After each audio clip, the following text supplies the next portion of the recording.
A very good afternoon to you. Warm welcome to Business for the Afternoon News. Challenges with revenue mobilization, containing fiscal deficit, and the 2018 budget statement are expected to dominate the IMF's review visit to the country. The team is in town to track government's performance under the program so far. George Rafi has more. The visit will look at how government has fared in meeting some targets and implementation of critical reforms to aid program completion.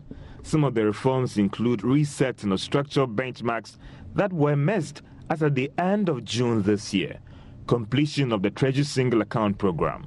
Sources say the assessment to be based on fiscal data up to August this year and whether the required progress has been made by government in stabilizing the economy as required under the program.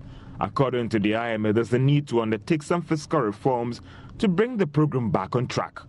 Deputy Director of the IMF Fiscal Department, Catherine Partilo, disclosed this to Joy Business in Washington, D.C. There have been revenue shortfalls this year, and so there's a need for additional efforts to address those.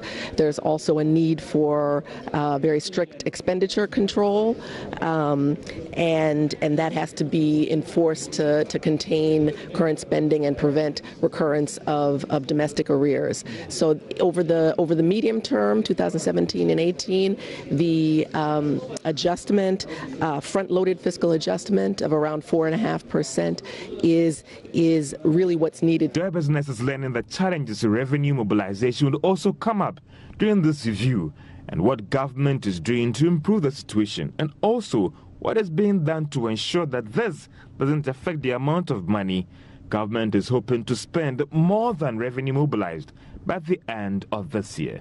This assessment will be the 5th out of 7 reviews that will be undertaken by the IMF before the completion of this program in 2019. The visit will see the team engage senior public officials, including Governor of the Bank of Ghana, Dr. Ernest Addison, Finance Minister Ken Ofori-Atta, and some technocrats at the Central Bank and Finance Ministry, civil society groups, and some members of Parliament.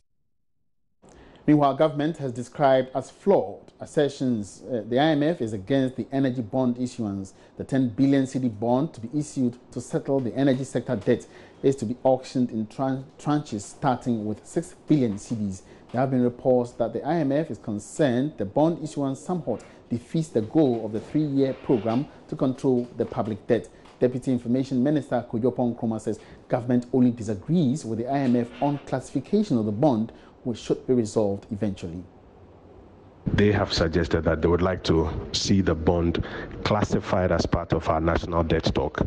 We are rather the ones who disagree that to do that would rather be a defeating of the gains that we have made so far, and will be out of sync with the traditional classification approach that we have been using since we started the current program under which we are. And we are hopeful that at the end of the day, even when we are successful with the bond issue, we will come to some favorable resolution of this, may I say, difference in how to treat the bond issuance.